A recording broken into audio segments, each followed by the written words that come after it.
Hi, hello, namaste friends. Welcome back to Raman Tutorials. ಎಲ್ರು ಹೇಗಿದ್ದೀರಾ? S, ಎಲ್ರು ಚೆನ್ನಾಗಿದ್ದೀರಾ ಅಂತ ಭಾವಿಸ್ತಾ ಇವತ್ತಿನ ನಮ್ಮ ತರಗತಿಯನ್ನ ಶುರು ಮಾಡೋಣ.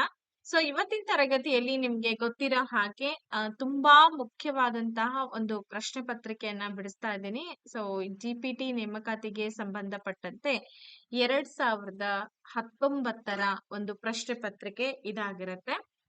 ಇದು ಯಾವ ಪೇಪರ್ ಅಂತಂದ್ರೆ ಎಸ್ ಸೋಷಿಯಲ್ ಸೈನ್ಸಿಗೆ ಸಂಬಂಧಪಟ್ಟಂತ ಒಂದು ಪತ್ರಿಕೆ ಆಗಿರುತ್ತೆ. ಈ ಪತ್ರಿಕೆಯಲ್ಲಿ ಬರುವಂತಹ ಏನು ಪ್ರಶ್ನೋತ್ತರಗಳಿದೆ, ನಾನು MCQs ತಗೊಳ್ತಾ ಇಲ್ಲ, ಬದಲಿಗೆ 2-3 ಅಂಕಗಳ ಒಂದು ಪ್ರಶ್ನೆ ಪತ್ರಿಕೆಯನ್ನ ಬಿಡಿಸ್ತಾ ಇದ್ದೀನಿ.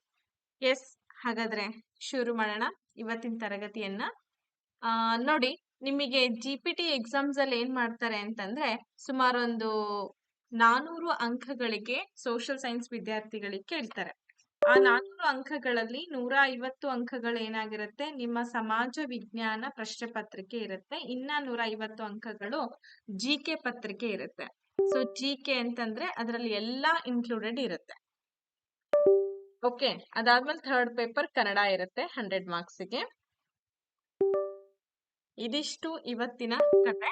ಹಾಗಾದ್ರೆ ಶುರು ಮಾಡೋಣ ಇವತ್ತಿನ ಕ್ಲಾಸ್ ಅನ್ನ.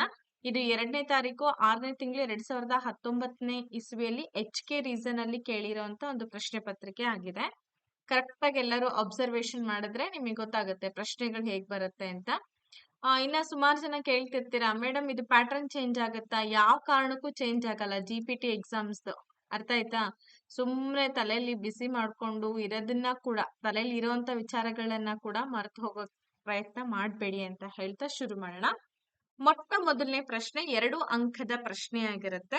ಸೊ 2 ಅಂಕದ ಪ್ರಶ್ನೆ ನೋಡಿ, 3-4 ವಾಕ್ಯಗಳಲ್ಲಿ ಉತ್ತರವನ್ನ ಕೊಡ್ಬೇಕು. 51ರಿಂದ ನಿಮ್ಗೆ ಈ ಪ್ರಶ್ನೆ ಶುರುವಾಗುತ್ತೆ. ಬಕ್ಸಾರ್ ಕದನದ ಪರಿಣಾಮಗಳನ್ನ ಬರೆಯಿರಿ ಅಂತ ಇದೆ. ನಿಮಗೆ ಗೊತ್ತಿದೆ, ಬ್ರಿಟಿಷರು ಭಾರತಕ್ಕೆ ಬಂದ ನಂತರ ನಮ್ಮ ದೇಶೀಯ ರಾಜ್ಯಗಳ ಜೊತೆಗೆ ಯುದ್ಧವನ್ನ ಮಾಡ್ತಾರೆ. ಏನ್ ಈ ಕರ್ನಾಟಿಕ್ ಯುದ್ಧಗಳಾಗುತ್ತೆ, ಆ ಕರ್ನಾಟಿಕ್ ವಾರ್ಸ್ ನಂತರದಲ್ಲಿ ಮತ್ತೊಂದು ಪ್ಲಾಸಿ ಕದನ ಆಗುತ್ತೆ. ಸಿರಾಜ್ ಉದ್ ದೌಲಾ ಹಾಗೂ ಬ್ರಿಟಿಷ್ ಅಧಿಕಾರಿಯಾದಂತ ರಾಬರ್ಟ್ ಕ್ಲೈವ್ ನ ನಡುವೆ ಪ್ಲಾಸಿ ಕದನ ಆಗುತ್ತೆ 1757ರಲ್ಲಿ. ಅದಾದ ಮೇಲೆ ಮತ್ತೆ ಬಂಗಾಳದ ಒಂದು ಅಧಿಕಾರಕ್ಕೋಸ್ಕರ ಬಕ್ಸಾರ್ ಕದನ ಆಗುತ್ತೆ. ಇದು ಕೂಡ ಐತಿಹಾಸಿಕ ಕದನ.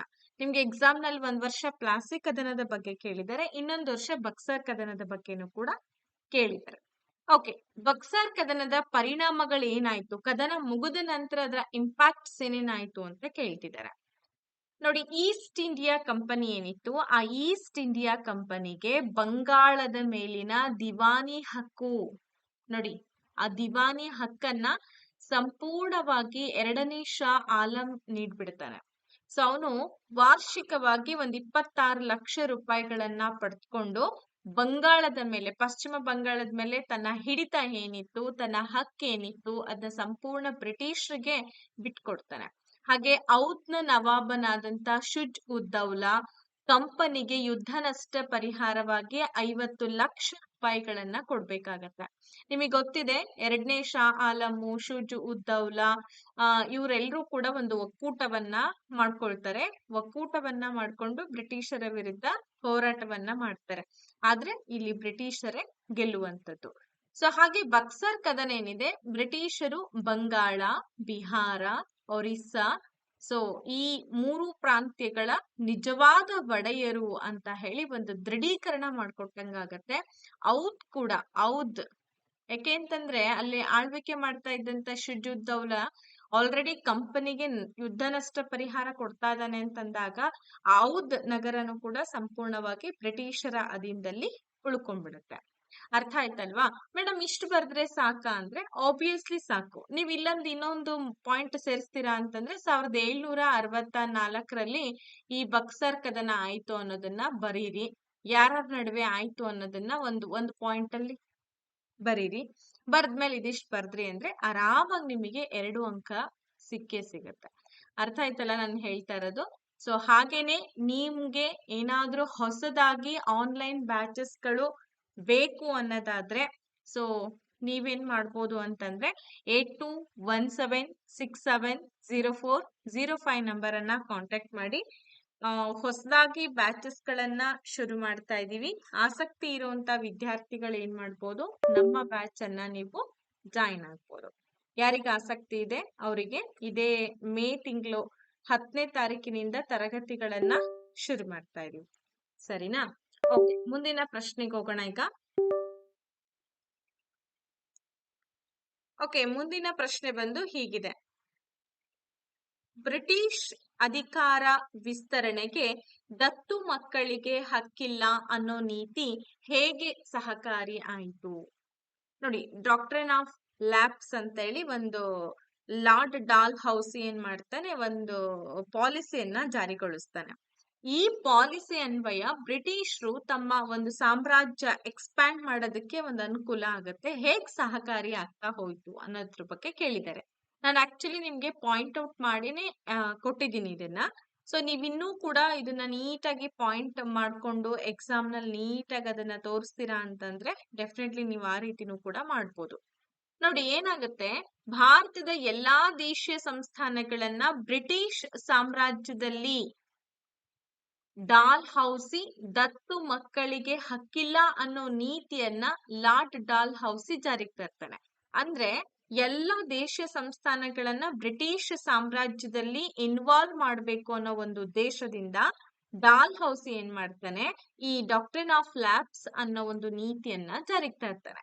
ಹಾಗಾದ್ರೆ ಏನಿದು ದತ್ತು ಪುತ್ರರಿಗೆ ಹಕ್ಕಿಲ್ಲ ಅನ್ನೋದು ಏನ್ ಹೇಳುತ್ತೆ ಅಂದ್ರೆ, ಈ ನೀತಿ ಪ್ರಕಾರ ಯಾವುದೇ ಒಬ್ಬ ಭಾರತೀಯ ರಾಜನು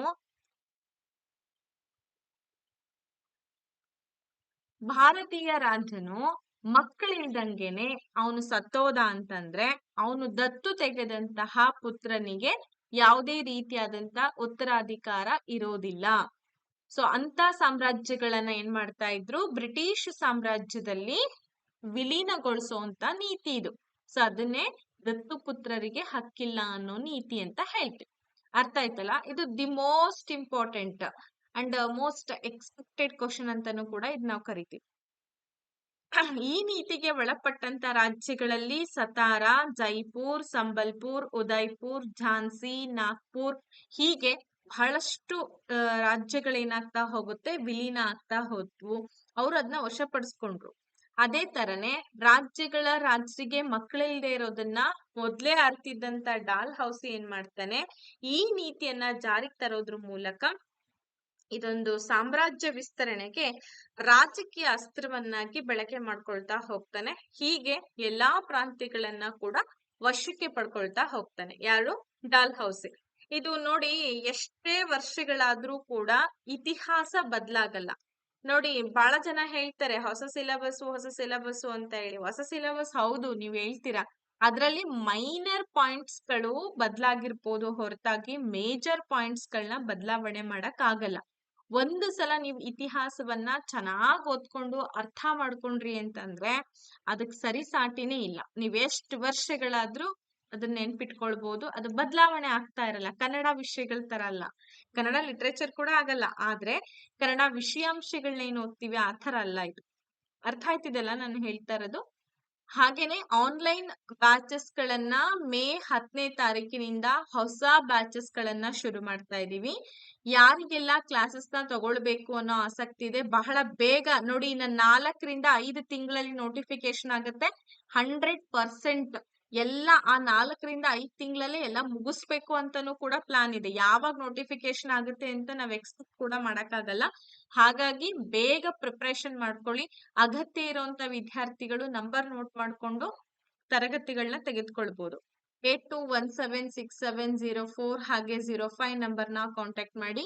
ಮತ್ತೆ 6361153623 ನಂಬರ್ನ ಕೂಡ ನೀವು ಕಾಂಟ್ಯಾಕ್ಟ್ ಮಾಡ್ಬೋದು. ಓಕೆ, ಒಂದು ಪ್ರಸಿದ್ಧವಾದ ಹೇಳಿಕೆ ಇದೆ. ಏನ್ ಗೊತ್ತಾ ಅದು? ಸಂಪತ್ತಿನ ಸೋರಿಕೆ ಅಥವಾ ಸಂಪತ್ತಿನ ಪ್ರವಾಹ ಸಿದ್ಧಾಂತ ಅಂತ ಹೇಳಿ ಕರಿತಾ ಇದೆ. ಸೊ ಸಂಪತ್ತಿನ ಪ್ರವಾಹ ಸಿದ್ಧಾಂತವನ್ನ ವಿವರಿಸಿ ಅಂತ ಪ್ರಶ್ನೆ ಕೊಟ್ಟಿದ್ದಾರೆ. ಏನದು? ಇದನ್ನ ಯಾರು ಪ್ರತಿಪಾದನೆ ಮಾಡಿದ್ದು?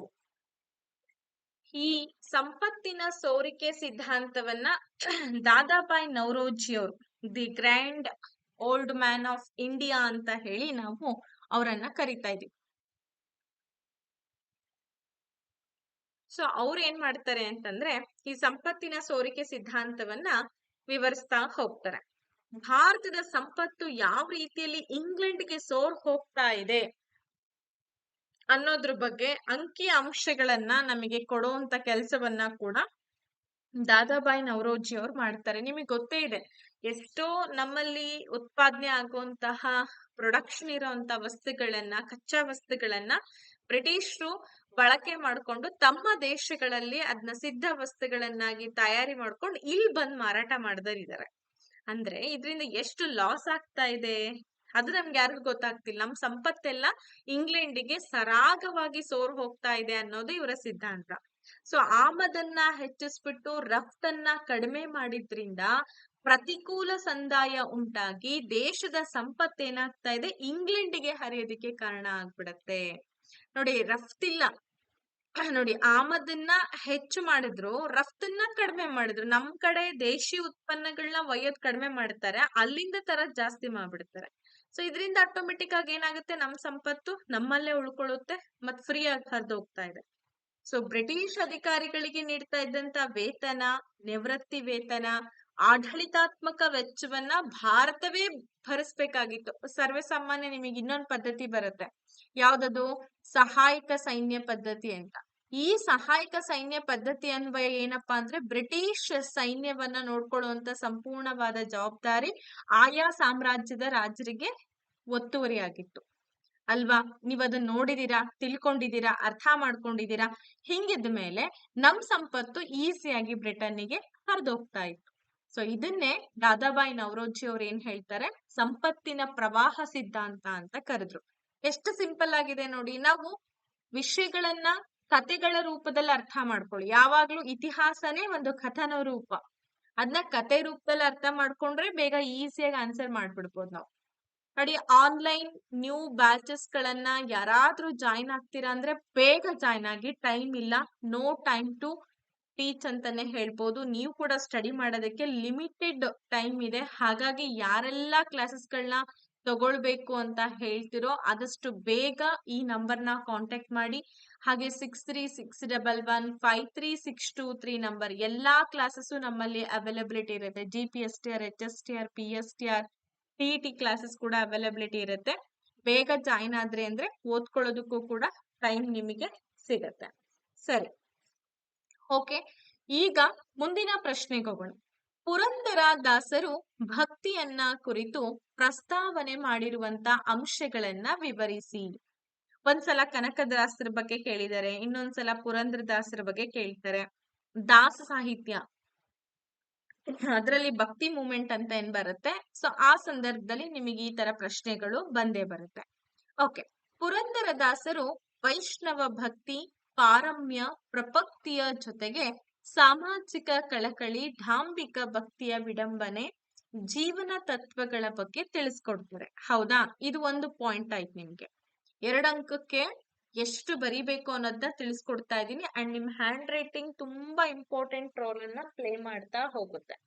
ಸರಿನಾ? ನೀವು ಹ್ಯಾಂಡ್ ರೈಟಿಂಗ್ ಕಡೆ ಗಮನ ಕೊಟ್ಟಿಲ್ಲ ಅಂತಂದ್ರೆ you lost much more thing. Okay, ಅವರು ಜಾತಿ ಮತಗಳನ್ನ ಖಂಡಿಸ್ತಾರೆ, ಯಾಗ ಯಜ್ಞಗಳನ್ನ ತಿರಸ್ಕಾರ ಮಾಡಿ ಮೂಢ ನಂಬಿಕೆಗಳನ್ನ ಅಲ್ಲಗಳಿತಾರೆ. ಹಾಗೆ ತೋರಿಕೆಯ ಭಕ್ತಿಯನ್ನ ತಿರಸ್ಕರಿಸಿದಂತ ಅವರು ಆಂತರಿಕ ಹುಡುಕಾಟಕ್ಕೆ, ಆತ್ಮಶೋಧನೆಗೆ ಪ್ರಾಮುಖ್ಯತೆಯನ್ನ ಕೊಡ್ತಾ ಹೋಗ್ತಾರೆ. ಸೊ ಅಂತರಂಗ ಶುದ್ಧಿ ಆಗದೆ ಬಹಿರಂಗ ಶುದ್ಧಿ ವ್ಯರ್ಥ ಅಂತ ಹೇಳಿ ಕೂಡ ನಮ್ಗೆ ತಿಳಿಸಿದಂತ ವ್ಯಕ್ತಿಯವರು. ಹಾಗೆ ಮನವ ತೊಳೆಯದೆ ಮಲವ ತೊಳೆಯುವುದರಿಂದೇನು ಪ್ರಯೋಜನ ಅಂತ ಹೇಳಿ ಕೂಡ ಪ್ರಶ್ನೆ ಮಾಡ್ತಾರೆ. ಎಂತ ಮಾತು ಅಲ್ವಾ. ಸೊ ನೀರ್ನಲ್ಲಿ ಕುಳಿತು ಧ್ಯಾನ ಮಾಡುವಂತ ಢಾಂಬಿಕರನ್ನ ಬಕಪಕ್ಷಿಗಳಿಗೆ ಹೋಲಿಕೆ ಮಾಡ್ತಾರೆ. ಸೊ ಹಾಗೆ ಮನದಲ್ಲಿ ದೃಢ ಭಕ್ತಿ ಇಲ್ದಂಗೆ ತನುವು ನೀರೊಳಗದ್ದುವುದು ವ್ಯರ್ಥ ಅಂತ ಹೇಳಿ ಕೂಡ ಸ್ಪಷ್ಟಪಡಿಸ್ತಾರೆ. ಮೇಡಮ್ ಇಷ್ಟು ಬರಿಬೇಕಂದ್ರೆ ಹೌದು, ಇಷ್ಟು ಬರೀರಿ, ಲಾಸ್ ಇಲ್ಲ. ಅಂಡ್ ಪ್ರತಿದಿನ ಯಾರೆಲ್ಲ GPSTR ಗೆ ಪ್ರಾಮಾಣಿಕವಾಗಿ ಪ್ರಿಪೇರ್ ಮಾಡ್ತಿದ್ದೀರೋ ಪ್ರತಿದಿನ 10 ಪೇಜಸ್ ಗಳನ್ನಾದ್ರೂ ನೀವು ಬರೀಲೇಬೇಕು. ಇಲ್ಲ ನೀವು ಎಕ್ಸಾಮ್ಸ್ ಅಲ್ಲಿ ಸ್ಟಂಡ್ ಆಗ್ಬಿಡ್ತೀರಾ. ಹಂಗಾಗ್ಬಾರ್ದು ಅಂತಂದ್ರೆ ಪ್ರತಿ ದಿನ 10 ಪೇಜಸ್ ಕಂಪಲ್ಸರಿ ನೀಟಾಗಿ ಎಕ್ಸಾಮ್ ಅಲ್ಲಿ ನೀವು ಹ್ಯಾಂಡ್ ರೈಟಿಂಗ್ ಅನ್ನ ಶುದ್ಧೀಕರಣ ಮಾಡ್ಕೋಬೇಕು. ಫಾಸ್ಟ್ ಹ್ಯಾಂಡ್ ರೈಟಿಂಗ್ ಆಗ್ಬೇಕು ಅಂದ್ರೆ ಪ್ರತಿ ದಿನ 10 ಪೇಜಸ್ ಅನ್ನ ಬರ್ದು ಪ್ರಾಕ್ಟೀಸ್ ಅನ್ನ ಮಾಡಿ. ಅರ್ಥ ಆಯ್ತಾ? ಮುಂದಿನ ಪ್ರಶ್ನೆಗೆ ಹೋಗೋಣ. 55ನೇ ಪ್ರಶ್ನೆ ಹೀಗಿದೆ: ಪುನರ್ಜೀವನ ಕಾಲದ ಸಾಹಿತ್ಯ ಬೆಳವಣಿಗೆಯನ್ನ ಉದಾಹರಣೆಗಳೊಂದಿಗೆ ವಿವರಿಸಿ. ಸೊ ಪುನರ್ಜೀವನ ರಿನೈಸೆನ್ಸ್ ಪೀರಿಯಡ್ ಅಂತ ಹೇಳಿ 15th ಸೆಂಚುರಿಯಲ್ಲಿ ಆಗತ್ತೆ. 15ನೇ ಶತಮಾನದಲ್ಲಿ ಯುರೋಪ್ ನಲ್ಲಿ ಆದಂತ ಒಂದು ಬೆಳವಣಿಗೆ ಇದು. ಅದನ್ನ ಪುನರ್ಜೀವನ ಅಂತ ಹೇಳಿ ಕರೆದ್ವಿ. ಸೊ ಲ್ಯಾಟಿನ್ ಬದಲು ಯುರೋಪಿನ ಪ್ರಾದೇಶಿಕ ಭಾಷೆಗಳು ಬಳಕೆಗೆ ಬರ್ತಾ ಹೋಗುತ್ತೆ. ಹಾಗೆ ಪೆಟ್ರಾರ್ಕ್ ನನ್ನ ಸುಮಾರು 200 ಲ್ಯಾಟಿನ್ ಹಾಗೆ ಗ್ರೀಕ್ ಹಸ್ತಪ್ರತಿಗಳನ್ನ ಸಂಗ್ರಹ ಮಾಡ್ತಾನೆ. ನಿಮಗೆ ಗೊತ್ತಿರ್ಬೋದು ಪೆಟ್ರಾರ್ಕ್ ನ ಸಾನೆಟ್ಸ್ ಅಂತ ಹೇಳಿ ಬರುತ್ತೆ. 24 ಸಾಲುಗಳುಳ್ಳಂತಹ ಒಂದು ಸಾನೆಟ್ಸ್ ಗಳನ್ನ ಪರಿಚಯ ಮಾಡಿಕೊಟ್ಟಂತವನು ಪೆಟ್ರಾರ್ಕ್. ಹೆಂಗೆ ವಿಲಿಯಂ ಶೇಕ್ಸ್ಪಿಯರ್ 14 ಸಾಲುಗಳುಳ್ಳಂತ ಸಾನೆಟ್ಸ್ ಗಳನ್ನ ರಚನೆ ಮಾಡ್ತಾನೆ, ಹಂಗೆ ಪೆಟ್ರಾರ್ಕ್ ಕೂಡ 200 ಲ್ಯಾಟಿನ್ ಮತ್ತೆ ಗ್ರೀಕ್ ಹಸ್ತಪ್ರತಿಗಳನ್ನ ಕೂಡ ಸಂಗ್ರಹ ಮಾಡ್ತಾನೆ. ಆಫ್ರಿಕಾ ಅನ್ನೋದೇನಿದೆ ಇವನ ಪ್ರಸಿದ್ಧವಾದಂತಹ ಒಂದು ಕಾವ್ಯ ಅವನ್ ರಚನೆ ಮಾಡಿದ್ದು. ಅಂದ್ರೆ ರಿನೈಸೆನ್ಸ್ ಪೀರಿಯಡ್ ನಲ್ಲಿ ಸಾಹಿತ್ಯ ಬೆಳವಣಿಗೆ ಬಗ್ಗೆ ಮಾತಾಡ್ತಾ ಇದೀವಿ ನಾವು, ಕೈಗಾರಿಕೆ ಬೆಳವಣಿಗೆ, ರಾಜಕೀಯ ಬೆಳವಣಿಗೆ ಬಗ್ಗೆ ಮಾತಾಡ್ತಾ ಇಲ್ಲ. ನಾವ್ ಏನ್ ತಗೊಂಡಿದೀವಿ, ಫಸ್ಟ್ ನೀವು ಕಾನ್ಸಂಟ್ರೇಟ್ ಮಾಡ್ಬೇಕಾಗಿರೋದು ಕ್ವೆಶನ್ ಮೇಲೆ, ಸರಿನಾ? ಕ್ವೆಶನ್ ಏನ್ ಎಕ್ಸ್ಪೆಕ್ಟ್ ಮಾಡ್ತಾ ಇದೆ ಅದು ನಮ್ ತಲೆಯಲ್ಲಿ ಇರ್ಬೇಕು. ಬೊಕಾಶಿಯೋ ಇಟಾಲಿಯನ್ ಭಾಷೆಯಲ್ಲಿ ರಚಿಸಿದಂತಹ 100 ಕಥೆಗಳ ಸಂಗ್ರಹ ಡೆಕಾಮೆರಾನ್, ಡಾಂಟೆ ಡಿವೈನ್ ಕಾಮಿಡಿ ಅಂತ ಹೇಳಿ ಒಂದು ಪ್ರಸಿದ್ಧ ಕೃತಿಯನ್ನ ರಚನೆ ಮಾಡ್ತಾರೆ. ಬೊಕಾಶಿಯೋ ಏನ್ ಮಾಡ್ತಾನೆ ಅಂತಂದ್ರೆ ಇಟಾಲಿಯನ್ ಭಾಷೆಯಲ್ಲಿ ಒಂದು 100 ಕಥೆಗಳ ಸಂಗ್ರಹವಾಗಿರ್ತಕ್ಕಂಥ ಡೆಕಾಮೆರಾನ್ ಅನ್ನ ರಚನೆ ಮಾಡಿದ್ರೆ, ಡಾಂಟೆ ಡಿವೈನ್ ಕಾಮಿಡಿಯನ್ನ ರಚನೆ ಮಾಡ್ತಾನೆ. ಇಂಗ್ಲೆಂಡ್ ನ ಚಾಸರ್ ಪೋಯಮ್ಸ್ ಅಂತ ಹೇಳಿ ಕರಿತೀವಿ. ಕ್ಯಾಂಟರ್ಬರಿ ಟೇಲ್ಸ್ ಅಂತ, ಇಂಗ್ಲಿಷ್ ಲಿಟ್ರೇಚರ್ ಓದೋರಿಗೆ ಇದು ಸ್ವಲ್ಪ ಗಮನಕ್ಕೆ ಬರುತ್ತೆ ಅಂತ ಅನ್ಕೊಂಡಿದೀನಿ. ಹಾಗೆ ಸ್ಪೇನಿನ ಸರ್ವಾಂಟೀಸ್ ಏನ್ ಮಾಡ್ತಾನೆ, ಡಾನ್ ಪಿಕ್ಟಾರ್ಸ್ ಅಂತ ಹೇಳಿ ಒಂದು ಕಾವ್ಯವನ್ನ ಕೂಡ ಬರೀತಾನೆ. ಹಾಗೆ ಇಂಗ್ಲೆಂಡ್ ನ ಥಾಮಸ್ ಮೋರ್ ಯುಟೋಪಿಯಾ ಅನ್ನೋ ಒಂದು ಪ್ರಸಿದ್ಧ ಕೃತಿಗಳನ್ನ ಕೂಡ ರಚನೆ ಮಾಡ್ತಾನೆ. ಶೇಕ್ಸ್ಪಿಯರ್ ಬಗ್ಗೆ ನಾನು ಹೇಳ್ದೆ, ಸುಮಾರು 35 ನಾಟಕಗಳನ್ನ ಬರೆದಂತ ಕೀರ್ತಿ ಅವನಿಗೆ ಸಲ್ಲತ್ತೆ. ಶ್ರೇಷ್ಠ ಕವಿ, ನಾಟಕಕಾರನು ಕೂಡ ಹೌದು.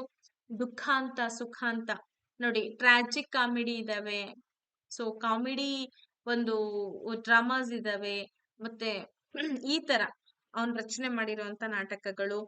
ಹಾಗೆ ಲಂಡನ್ ನಲ್ಲಿ ಸ್ಥಾಪಿತವಾದಂತ ಸೈಂಟ್ ಪಾಲ್ ಶಾಲೆಯು ಕೂಡ ನೂತನ ಜ್ಞಾನದ ಕಲಿಕೆಗಾಗಿಯೇ ಮೀಸಲಾಗಿದ್ದಿತ್ತು ಅಂತ ನಾವ್ ಹೇಳ್ಬೋದು. ಇಷ್ಟು ಬರ್ದ್ರಿ ಅಂತಂದ್ರೆ ಅವ್ರು ಆರಾಮಾಗಿ 2 ಮಾರ್ಕ್ಸ್ ನಿಮಗೆ ಕೊಟ್ಬಿಡ್ತಾರೆ. ಇದಕ್ಕಿಂತ ಜಾಸ್ತಿ ಬರಿಬೋದಾ ಅಂದ್ರೆ ಟೈಮ್ ಇರಲ್ಲ. ಸೊ ಹಾಗಾಗಿ ನೋಡ್ಕೊಂಡಿದ್ದು ಯಾವ ಪ್ರಶ್ನೆಗೆ ನಿಮಗೆ ಎಷ್ಟು ಅಲ್ಲಿ ಮಾಹಿತಿ ಕೊಡಬಹುದು ಅನ್ನೋ ಆಧಾರದ ಮೇಲೆ ಬರಿತಾ ಹೋಗಿ. ಎಸ್, ಮುಂದಿನ ಪ್ರಶ್ನೆಗೆ ಹೋಗೋಣ. ನಿಮಗೆ ಫಸ್ಟ್ ಒಂದು ಆಧಾರಗಳು ಅಂತ ಒಂದು ಅಧ್ಯಾಯ ಬರುತ್ತೆ ಅಲ್ವಾ? ಆ ಆಧಾರಗಳು ಅನ್ನೋ ಒಂದು ಅಧ್ಯಾಯದಲ್ಲಿ ಬಂದಂತಹ ಪ್ರಶ್ನೆ ಇದು. ಇತಿಹಾಸದ ಅಧ್ಯಯನದಲ್ಲಿ ನಾಣ್ಯಗಳ ಮಹತ್ವವನ್ನ ವಿವರಿಸಿ ಅಂತ ಕೊಟ್ಟಿದ್ದಾರೆ. ನಾಣ್ಯಗಳು, ಓಕೆ, ನಾಣ್ಯಗಳು ಎಷ್ಟ್ರ ಮಟ್ಟಿಗೆ ಇಂಪಾರ್ಟೆನ್ಸ್ ಅನ್ನೋದು ಗೊತ್ತಿದೆ ನಿಮ್ಗೆ. ನಾವು ಶಾಸನಗಳು, ನಾಣ್ಯಗಳು, ಕಟ್ಟಡ, ಸ್ಮಾರಕಗಳು, ಸಾಹಿತ್ಯಿಕ ಆಧಾರಗಳು, ಇದೆಲ್ಲ ಆಧಾರಗಳಲ್ಲಿ ಬರ್ತಕ್ಕಂಥ ಒಂದು ಅಂಶಗಳು. ಓಕೆ, ನಾಣ್ಯಗಳೇನ್ ಹೇಳುತ್ತೆ? ನಾಣ್ಯಗಳು ಕಾಲ, ರಾಜವಂಶ, ಆರ್ಥಿಕ ಸ್ಥಿತಿ, ಧರ್ಮ, ಲಿಪಿ, ಭಾಷೆಗಳನ್ನ ತಿಳಿಲಿಕ್ಕೆ, ಅಂದಿನ ಜನರ ಲೋಹ ವಿದ್ಯೆ ಅಂದ್ರೆ ಆವಾಗಿನ ಕಾಲದಲ್ಲೇ ಸುಮಾರು ವರ್ಷಗಳಷ್ಟು ಹಳೆ ಕಾಲದಲ್ಲಿ, ನಾಗರಿಕತೆಗಳ ಕಾಲದಲ್ಲಿ ಆಗಿರ್ಬೋದು, ವೈದಿಕ ಸಂಸ್ಕೃತಿ ಸಾಮ್ರಾಜ್ಯಗಳ ಕಾಲದಲ್ಲಿ ಅವ್ರಿಗಿದ್ದಂತಹ ಲೋಹದ ಜ್ಞಾನ.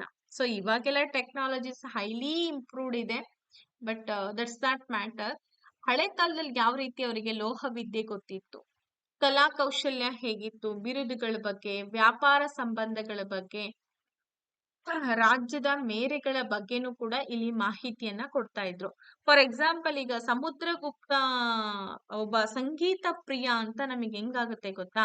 ಅವನು ಕಾಲದಲ್ಲಿ ರಚಿತವಾದಂತ ನಾಣ್ಯಗಳ ಮೇಲೆ ಅವನು ವೀಣೆಯನ್ನ ಕುಳಿತು ಹಿಡಿದಂತೆ ವೀಣೆಯನ್ನ ಹಿಡಿದು ಕುಳಿತಂತ ಒಂದು ಚಿತ್ರವನ್ನ ನಾಣ್ಯದಲ್ಲಿ ಮೆನ್ಷನ್ ಮಾಡಿದ್ದಾರೆ. ಅದು ಸಿಕ್ಕಿದೆ. ಹಾಗಾಗಿ ಅವನ ಸಂಗೀತ ಪ್ರಿಯ ಅಂತೇಳಿ ನಾವು ಹೇಳ್ಬೋದು. ಈ ತರ ನಾಣ್ಯಗಳು ನಮಗೆ ಆಧಾರಗಳನ್ನ ಒದಗಿಸ್ಕೊಡುತ್ತೆ. ನೆಕ್ಸ್ಟ್ ಪ್ರಶ್ನೆಗೆ ಹೋಗೋಣ. ರಾಷ್ಟ್ರಕೂಟರ ಕಾಲದ ಶಿಕ್ಷಣ ಪದ್ಧತಿಯನ್ನ ಕುರಿತು ಬರೆಯಿರಿ. 2 ಅಂಕಕ್ಕಿದೆ. ನನಗೆ ಎಷ್ಟು ಮಾಹಿತಿ ಸಿಕ್ಕಿದೆ ನಾನು ಅಷ್ಟು ಬರೆದಿದ್ದೀನಿ. ನಿಮಗೆ ನನಗಿಂತ ಇನ್ನೂ ಜಾಸ್ತಿ ಎಕ್ಸ್ಪ್ಯಾಂಡ್ ಬರಿಬೇಕು ಅಂದ್ರೆ ಅಫ್ಕೋರ್ಸ್ ಬರೀರಿ, ಬಟ್ ಟೈಮ್ ಇದಕ್ಕೆ ಮೆನ್ಷನ್ ಕೊಡ್ಬೇಡಿ ಜಾಸ್ತಿ. ನೋಡಿ, ರಾಷ್ಟ್ರಕೂಟರ ಕಾಲದಲ್ಲಿ ಅಗ್ರಹಾರ, ಮಠ ಇವೆಲ್ಲವೂ ಕೂಡ ಪ್ರಮುಖ ಶೈಕ್ಷಣಿಕ ಕೇಂದ್ರಗಳು. ಆಬ್ವಿಯಸ್ಲಿ ನಿಮ್ಗೆಲ್ಲ ಗೊತ್ತಿದೆ, ಹಳೆ ಕಾಲದಲ್ಲಿ ರಾಜರ ಕಾಲದಲ್ಲಿ ಅವರು ಶಿಕ್ಷಣಗಳನ್ನ ಜಾಸ್ತಿ ಗುಡಿ, ದೇವಾಲಯಗಳು, ಅಗ್ರಹಾರ, ಮಠಗಳಲ್ಲಿ ಜಾಸ್ತಿ ಶಿಕ್ಷಣಗಳನ್ನ ಕೊಡ್ತಾ ಇದ್ರು. ಅವ್ರು ಏನೆಲ್ಲ ಬೋಧನೆ ಮಾಡ್ತಾ ಇದ್ರು ಅಂದ್ರೆ ಸಂಸ್ಕೃತ, ವೇದ, ಜ್ಯೋತಿಷ್ಯ, ತರ್ಕಶಾಸ್ತ್ರ, ಪುರಾಣಗಳು, ಹೀಗೆ ಅವುಗಳಲ್ಲಿ ಶಿಕ್ಷಣಗಳನ್ನ ನೀಡ್ತಾ ಇದ್ರು. ಓಕೆ,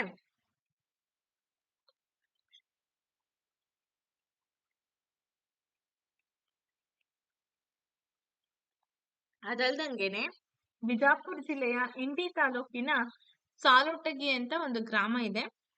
ಆ ಸಾಲೋಟಗಿ ಅನ್ನೋದೇನಪ್ಪಾ ಅಂದ್ರೆ ರಾಷ್ಟ್ರಕೂಟರ ಕಾಲದಲ್ಲಿ ಇದ್ದಂತ ಒಂದು ಪ್ರಮುಖ ವಿದ್ಯಾ ಕೇಂದ್ರ ಅಂತ ಹೇಳಿ ಕೂಡ ನಾವ್ ಅದನ್ನ ಗುರುತಿಸ್ತೀವಿ. ನೆನ್ಪಿಟ್ಕೊಳ್ಳಿ. ಈ ತರ ಮೇಜರ್ ಪಾಯಿಂಟ್ ಗಳನ್ನ ನೆನ್ಪಿಟ್ಕೊಳ್ಳಲ್ಲ ನಾವು. ಅದು ಬಿಡು ಸಿಂಪಲ್ ಆಗಿರುತ್ತೆ, ತಲೆ ಕೆಡ್ಸ್ಕೋಬಾರ್ದು ಅಂತ ಬಿಟ್ಬಿಡ್ತೀವಿ. ಬಟ್ ಹಂಗ್ ಮಾಡ್ಬಾರ್ದು. ಓಕೆ, ಇನ್ನ 58ನೇ ಪ್ರಶ್ನೆಗೆ ಬಂದಿದೀವಿ. ಎಲ್ಲರೂ ತುಂಬಾ ಚೆನ್ನಾಗಿ ಕಾನ್ಸಂಟ್ರೇಟ್ ಮಾಡ್ತಾ ಇದ್ದೀರಾ. Very good. ಅಂಡ್ ನಾನು ಹೇಳ್ದೆ ನಿಮಗೆ ಕ್ಲಾಸಸ್ ಗಳನ್ನ ಮಿಸ್ ಮಾಡ್ಕೋಬೇಡಿ. ಯಾರಿಗಾದ್ರೂ ಆನ್ಲೈನ್ ನ್ಯೂ ಬ್ಯಾಚಸ್ ಗಳ ಅವಶ್ಯಕತೆ ಇದೆ ಅಂದ್ರೆ ಡೆಫಿನೆಟ್ಲಿ ನಿಮಗೆ ಎಲ್ಲಾ ವರ್ಷದ question papers with model question papers, ಹಾಗೆ ಹೊಸ ಸಿಲೆಬಸ್ ಪ್ರಕಾರ ಕ್ಲಾಸಸ್ಗಳು, ನೋಟ್ಸ್ಗಳು, ವಿಡಿಯೋಸ್ಗಳು ಎಲ್ಲ ಅವೈಲಬಿಲಿಟಿ ಇರುತ್ತೆ.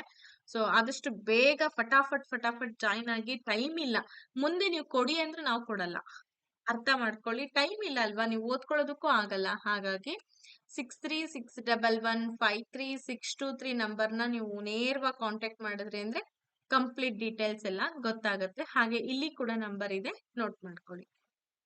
ಓಕೆ, ಸರ್ಕಾರ ನೇಮಕಾತಿಗಳನ್ನ ಹೇಗ್ ಮಾಡ್ಕೊಳ್ತಾ ಇತ್ತು ಅನ್ನೋದು ಒಂದು ಪ್ರಶ್ನೆ ಇದು.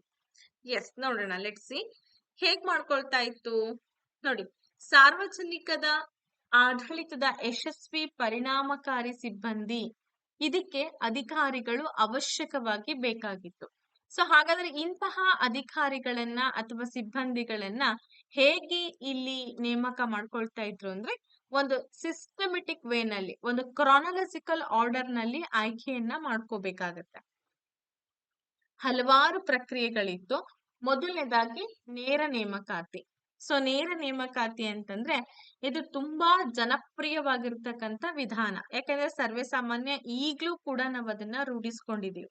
ಹಾಗೆ ವೈಜ್ಞಾನಿಕ ವಿಧಾನ. ಯಾಕೆ ಅಂತಂದ್ರೆ ಬರೀ ಮಾರ್ಕ್ಸ್ ಕಾರ್ಡ್ ಮೇಲೆ ಅವರನ್ನ ಅಳತೆ ಮಾಡಕ್ಕಂತೂ ಸಾಧ್ಯ ಇಲ್ಲ. ಅವರ ಇನ್ನರ್ ಕೆಪಾಸಿಟಿ, ಮೋರ್ ನಾಲೆಡ್ಜ್ ಅನ್ನ ಟೆಸ್ಟ್ ಮಾಡ್ಬೇಕು ಅಂದ್ರೆ CET ಅಂತ ಎಕ್ಸಾಮ್ಸ್ ಗಳನ್ನ ಕಂಡಕ್ಟ್ ಮಾಡಿದಾಗ್ಲೇ ಗೊತ್ತಾಗುತ್ತೆ. ಹಾಗೇನೆ ನೇರ ನೇಮಕಾತಿಗಳು ಕೂಡ ಅಷ್ಟೇ ಒಂದು ಸೈಂಟಿಫಿಕ್ ಆಗಿರ್ತಕ್ಕಂಥ ಮೆಥಡ್ ಅಂತ ಹೇಳಿ ಇದನ್ನ ನಾವು ರೆಕಗ್ನೈಸ್ ಮಾಡ್ತೀವಿ. ಇನ್ನೊಂದು ಆಂತರಿಕ ನೇಮಕಾತಿ ಅಥವಾ ಬಡ್ತಿ ಮೂಲಕ ನೇಮಕಾತಿ. ಸರ್ಕಾರಿ ಸೇವೆಯಲ್ಲಿ ಇದ್ದವರಲ್ಲಿ ಅರ್ಹರಾದವರನ್ನ ಮೇಲ್ದರ್ಜೆಯ ಹುದ್ದೆಗಳಿಗೆ ಆಯ್ಕೆ ಮಾಡುವುದೇ ಆಂತರಿಕ ನೇಮಕಾತಿ. ಈಗ ಫಾರ್ ಎಕ್ಸಾಂಪಲ್, ಈಗ ಹೈಸ್ಕೂಲ್ ಟೀಚರ್ ಇದ್ದರು ಹೆಡ್ ಮಾಸ್ಟರ್ ಆಗಿ ಪ್ರಮೋಟ್ ಆಗೋದು, ಅಥವಾ PU ಲೆಕ್ಚರರ್ ಡಿಪಾರ್ಟ್ಮೆಂಟ್ ಗೆ ಪ್ರಮೋಟ್ ಆಗೋದು, ಈ ತರ ಬಡ್ತಿ ಮೂಲಕ ನೇಮಕಾತಿಯನ್ನ ಹೊಂದೋದು. ಅರ್ಥ ಆಯ್ತಾ? ಈ ರೀತಿ ನೇಮಕಾತಿಗಳು ಆಗತ್ತೆ. ನೆಕ್ಸ್ಟ್ ಪ್ರಶ್ನೆಗೆ ಹೋಗೋಣ. 59 ಕ್ವೆಶನ್ ಕಾಣಿಸ್ತಾ ಇದೆ ಅಲ್ವಾ ನಿಮ್ಗೆಲ್ರಿಗೂ? ಏನಿದೆ ಕ್ವಶನ್ ಎಲ್ಲ ಓದ್ಕೊಂಡ್ರಾ?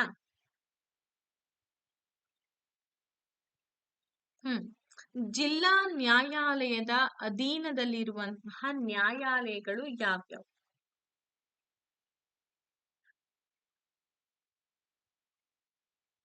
ಈ ಪ್ರಶ್ನೆಗೆ ಉತ್ತರಗಳನ್ನ ನೋಡೋಣ. ಪ್ರತಿಯೊಂದು ಜಿಲ್ಲೆಯು ಜಿಲ್ಲಾ ನ್ಯಾಯಾಲಯ ಹೊಂದಿದೆ. ಹೌದು, ಪ್ರತಿ ಒಂದು ಜಿಲ್ಲೆಯಲ್ಲೂ ಕೂಡ ಒಂದೊಂದು ಜಿಲ್ಲಾ ನ್ಯಾಯಾಲಯ ಇದೆ. ನೀವೆಲ್ಲರೂ ಕೂಡ ಅದನ್ನ ಗಮನಿಸಿರ್ತೀರ. ಸೊ ಇದನ್ನ ನಾವು ಸಿವಿಲ್ ಕೋರ್ಟ್ ಅಥವಾ ನಾಗರಿಕ ನ್ಯಾಯಾಲಯ ಅಂತ ಕರಿತೀವಿ. ಹಾಗೆ ಜಿಲ್ಲಾ ನ್ಯಾಯಾಧೀಶರು ಇರ್ತಾರೆ. ಆಯಾ ಡಿಸ್ಟಿಕ್ ಮ್ಯಾಜಿಸ್ಟ್ರೇಟ್ ಅಥವಾ ಡಿಸ್ಟಿಕ್ ಲಾಯರ್ಸ್ ಕೂಡ ಇರ್ತಾರೆ. ಜಡ್ಜ್ ಕೂಡ ಇರ್ತಾರೆ. ಸೊ ಇದರ ಮುಖ್ಯ ನ್ಯಾಯಾಧೀಶರು ಕೂಡ ಅವರೇ ಆಗಿರ್ತಾರೆ.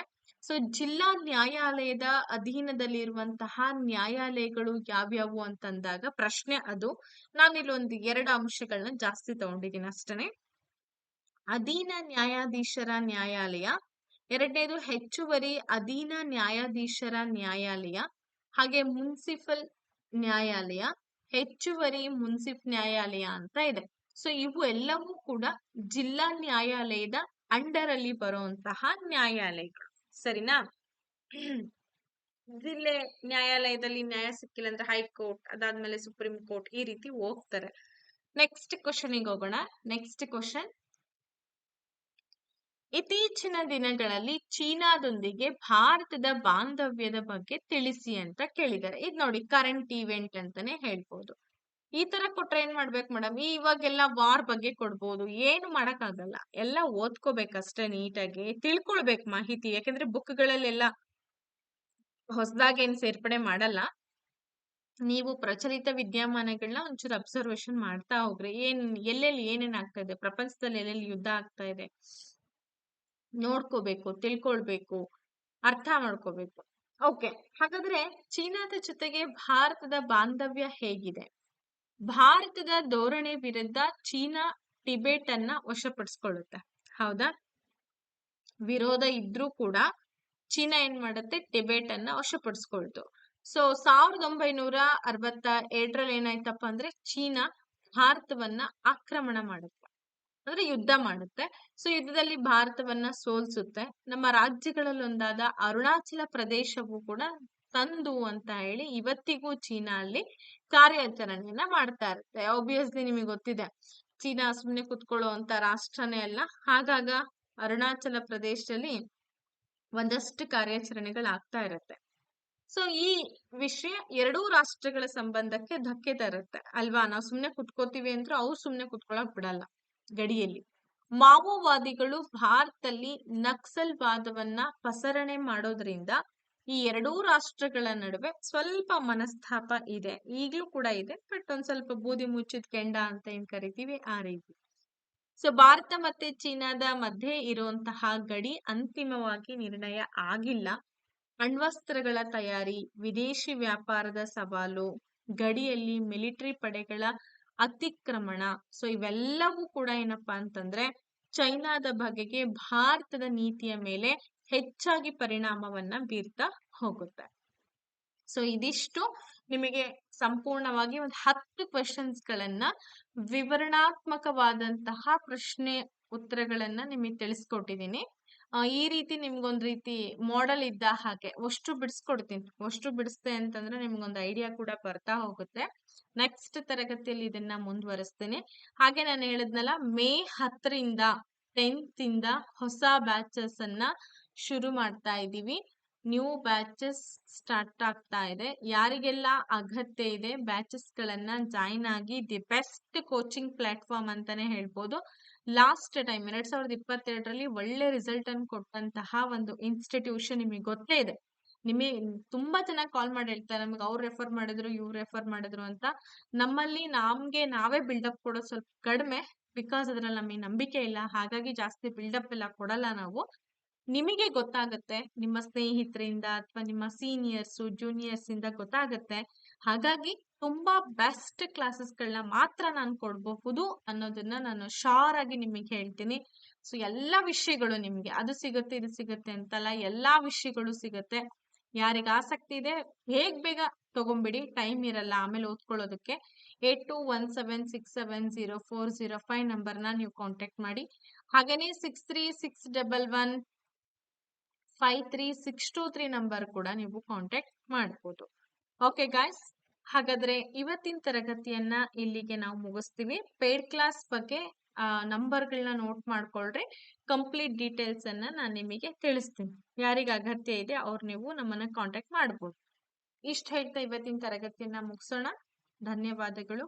Take care. ಬಾಯ್ ಬಾಯ್.